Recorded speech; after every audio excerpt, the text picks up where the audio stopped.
Welcome to another fun and exciting reading tutor video. Today we're going to once again talk about spelling.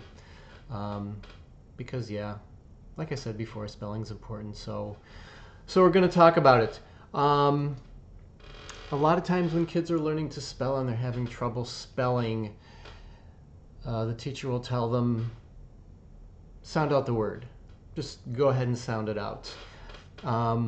Couple problems with that, though. One of the problems is that pronunciations have changed over the years and over the centuries.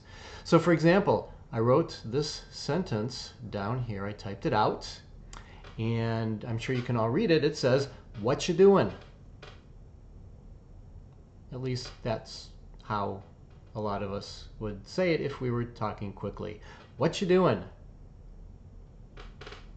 How do you spell that? If we slow down, what are you doing? Then we have a better chance to sound it out. Another problem is, as I've said before, students aren't really taught the sounds the letters make. Sometimes they're told, but they're not taught, and there's either little or no practice, so it doesn't stick. It's one of those things, teacher told it to me, make room for the next thing that they're going to tell me. A third problem is, and this goes for everybody, children, adults, every human being walking the earth for the most part, when we talk, we don't listen. We don't even listen to ourselves when we speak. So if we had to sound out a word without being taught as an adult, it might get tricky. This is something you might want to check out the next time you talk. Ask yourself, are you really listening to yourself? Maybe you are, maybe you aren't. But anyways, I want to point out a couple of common spelling errors that I didn't used to see, but they suddenly showed up. And one of them is, and notice, I'm writing this, and this isn't my best handwriting. Not my best handwriting with a pencil or a pen, but my best on the screen handwriting, which is much more difficult, and that's why it's moving so slowly. So, what's this word in? How do we use this word? Well, I have a dog in a cat. I saw a duck in a chicken walking around. So yeah, the word is actually and. I have a dog and a cat. There was a duck and a chicken. I don't know how many kids are making this mistake, but I saw it a few years ago from a fourth grader walking into fourth grade, talking about a cat in a dog, and was confused when I brought out the word and. And then over the years, I began seeing more and more students using in for and, so it was something that I did have to teach. And it's one of those things that when a teacher's saying sound it out, if this is how you're talking, if you're talking about my mom and my dad, my brother and my sister, well, this is what it sounds like. Sound it out, okay. In. Another mistake I used to see a lot was this word, and this one might be easier to recognize. And it's interesting because you would think that when children are making mistakes in spelling, that they would all have their own unique mistakes, and sometimes that's true and sometimes that isn't. And if you said that this word is friend, you are correct. And you can kind of see it as friend. If you're sounding it out and you don't know how to sound out words because you've never been taught, and you're thinking friend, okay, it might work. But we know as adults, and let's see if from practicing for these past few minutes, I can write faster.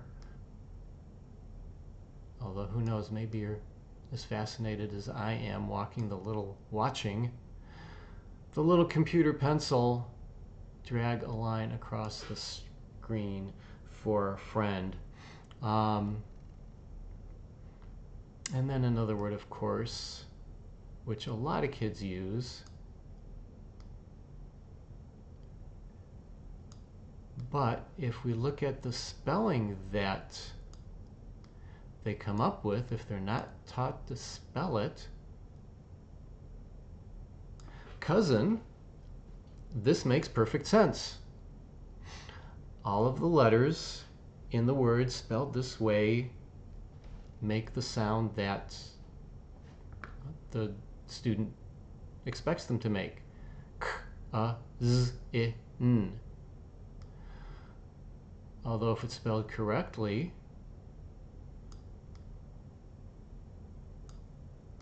C-O-U-S-I-N. Oops, and I've got to work with my mouse a little more. Sorry about the little mess ups here. But we know the OU combination, or maybe, well, I know. This combination of letters, OU, makes 4 sounds. Ow, O, U, and like in cousin. And you also know that the S can also sound like Z in cousin. It's one of those things that you see so often that you're probably not even aware that you know it. It's just something you do. So those are common mistakes that need to be fixed because these are common words that students use a lot. We had a spelling program many years ago where I taught, and it gave daily lessons, and one of the last questions for each practice lesson was, does the word look right? Well, again, if you say, my friend in me went to the movies, and you've been writing, my friend in me went to the movies since 1st grade and you're walking into 4th grade, then yeah, this looks correct. This needs to be taught.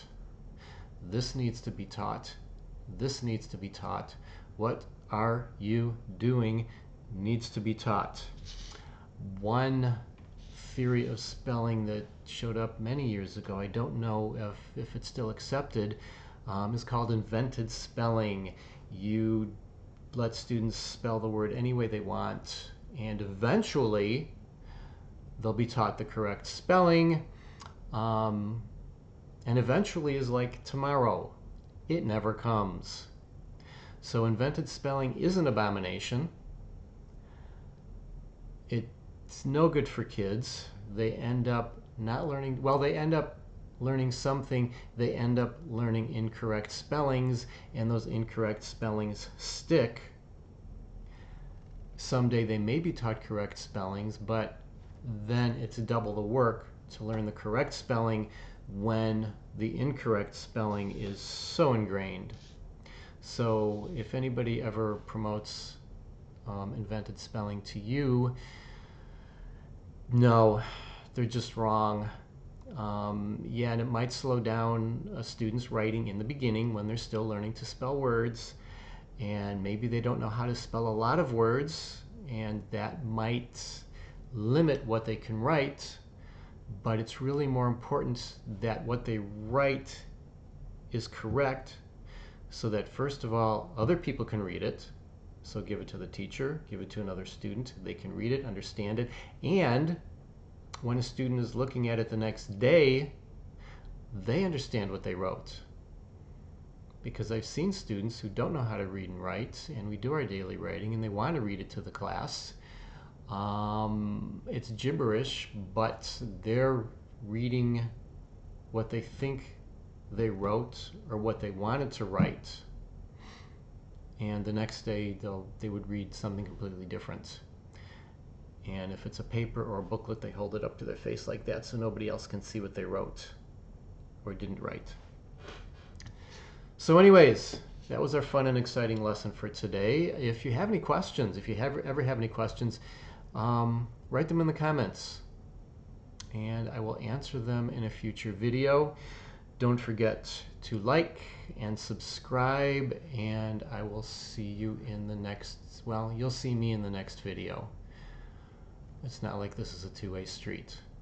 But anyways, have a lovely day, and I will see you next time.